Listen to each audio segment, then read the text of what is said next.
So I just got a really nice surprise from two great Sorare people. So I am so thankful to be able to accept this because, and I guess I could do a quick spur of the moment sharing of why. But before that, let's, at minimum, put him in some sort of a lineup real quick. I would not be surprised if this did better than some of my other ones. And going to our player dashboard, it's kind of mixed because on the one hand, the plate discipline is not so great, but yet his expected batting average, or for another similar view, on StatCast his xWOBA, and a bunch of different offensive metrics for that matter, are pretty good.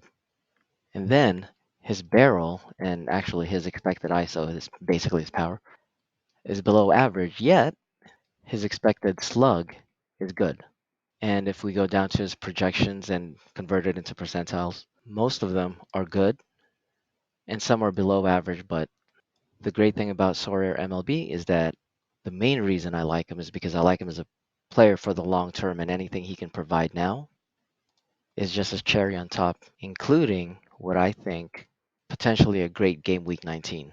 Because in a weekend schedule, there are three straight weak right-handed pitchers. Yes, that includes Cease because it's really dependent upon the command that day. And then digging into how he does against right-handed pitchers, he does really well in terms of his WRC and even his slug. And then looking at the strength of schedule, this is one of the reasons he was one of the players I was targeting anyway. Because yes, it's been tough, but the remaining pitchers they are set to face are, relatively speaking, much easier. And looking at the key metrics tab, digging into some of the metrics, this is one of the biggest reasons he's not producing the way that he should. So this is the average launch angle. But again, he's young, he's figuring things out. He's got that elite pedigree, and one of the things that could happen is, as a case in point example for 2023, is Yandy Diaz, who is notorious for hard hit balls, but it's to the ground.